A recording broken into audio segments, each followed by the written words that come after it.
Remy? Thank you. So our McMinnville Affordable Housing Task Force meeting will be tomorrow at 10 a.m. All are welcome to attend.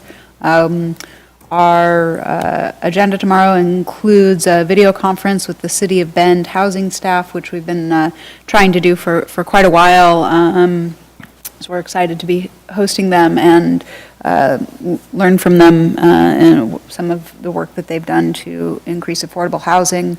We'll be reviewing House Bill 3349, which is a way to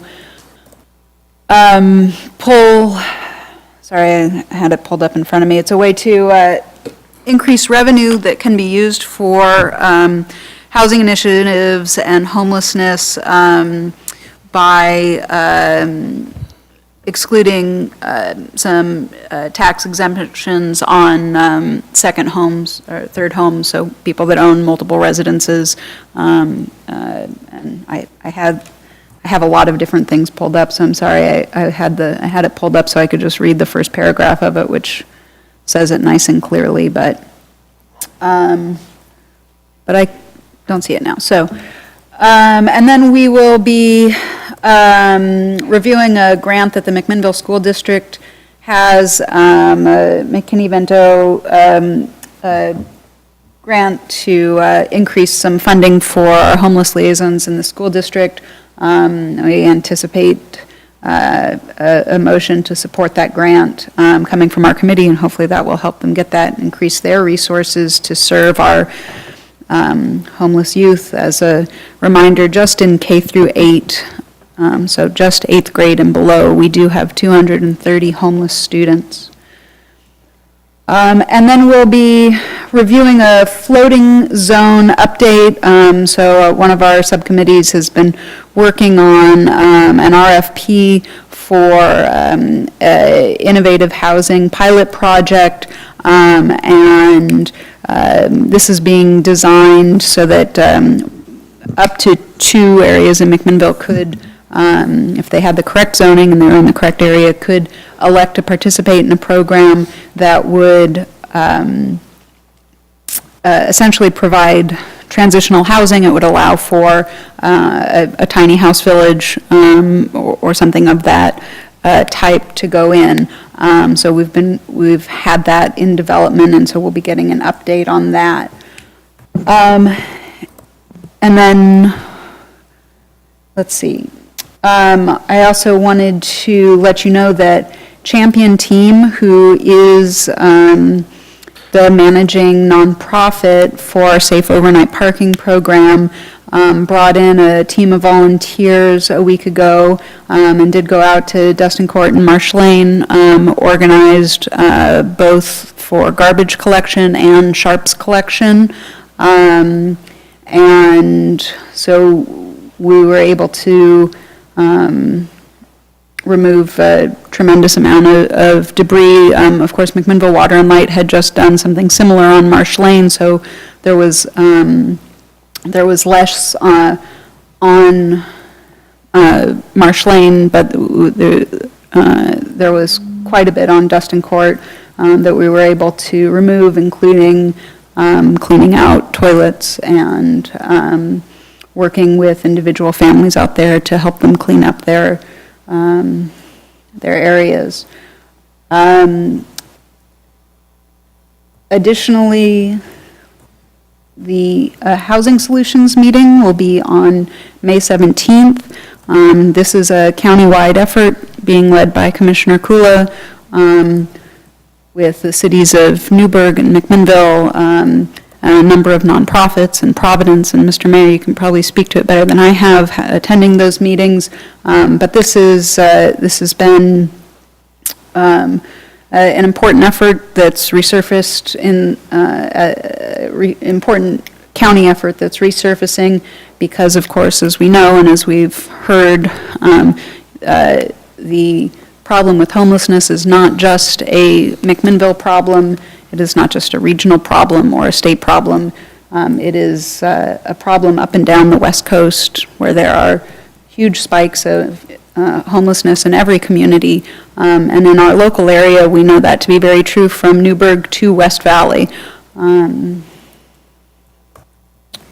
So that meeting will be happening on May 17th. And then a few days ago, we also, coming out of the Housing for Homeless Subcommittee, one idea that had started that we've begun work on is putting together a regional homeless coordinator. This would not be a city position, so this would not be a cost to the city, although I would say the current effort is very much being made on part by the city of McMinnville to put this together, but we also met with counselors from Newburgh, and the idea would be to, and this was the meeting Sal referenced, in which the Housing Authority was also there, and we looked at different funding sources, and we have a job description that's in the works currently, and we're looking for different funding sources, and so this would be an effort to reduce some of the redundancy that we do see in efforts that are being made in our region, and to bring together some of those funding sources. So similar to what Sal was speaking about earlier. And then just as a few other reminders as we continue our conversations about some of these issues that we're facing, huge issues that we're facing. One, I'd like to remind the council that a housing wage in the city of McMinnville, that would be the wage where a person would work 40 hours a week and spend 30% of their income on housing. A housing wage is $21.77 an hour, far below what the average wage is here. I would also like to remind the council that whatever monies we're able to get to work on this problem, we still have no available housing.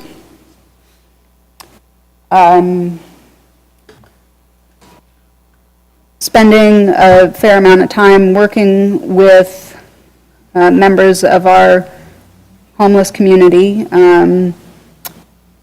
I would also like to remind the council that these problems are quite diverse, that they are not only about addiction, which is a huge problem and is still viewed by many as an ethical choice as opposed to a health problem, a health crisis of its own, a disease.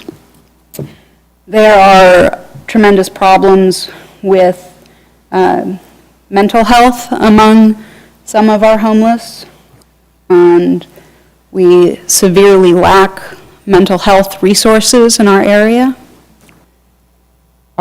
being the United States. And I would also like to remind the council and our public that are here tonight, or anybody that might be listening, that we do currently have multiple programs working in which there is availability to get involved and immediately start reducing homelessness in our area. So Champion Team does have a waiting list for their safe overnight parking program, and this would pair people that are living in their vehicles with property owners. They would be managing those. There'd be case management that comes along with it, site management. These would be discrete installations around the community. We have currently about 10 of those, of which you're probably not aware because they are individuals that are landless but do have an RV or a car to live in, and they're able to live discreetly as most of our homeless would prefer to do. We also have 2 different community programs that are targeted on youth. Those are available through Lutheran Family Services and through YCAP. And those are opportunities to reach out directly into our youth population. Almost 50% of our homeless in McMinnville are youth. So in the county, we know we have about, over 400 students that are, or youth that are under the age of 18. Of those, almost 100 are unaccompanied. So that's children, the age of the children in the audience, that have no parent and no accompaniment. And these programs are a wonderful way with case management to give those children homes and save them from, or at least give them the opportunity to be saved from the repetition that happens with generational poverty and the criminality that can come out of a life of pure need. So I hope that members of our community can choose to get involved in some of those programs. Currently, through the YCAP program, we have one host house in McMinnville. Is it yours? No, it's not mine. Oh. This is a question. Thank you for the question. Sir, this isn't a dialogue, thank you.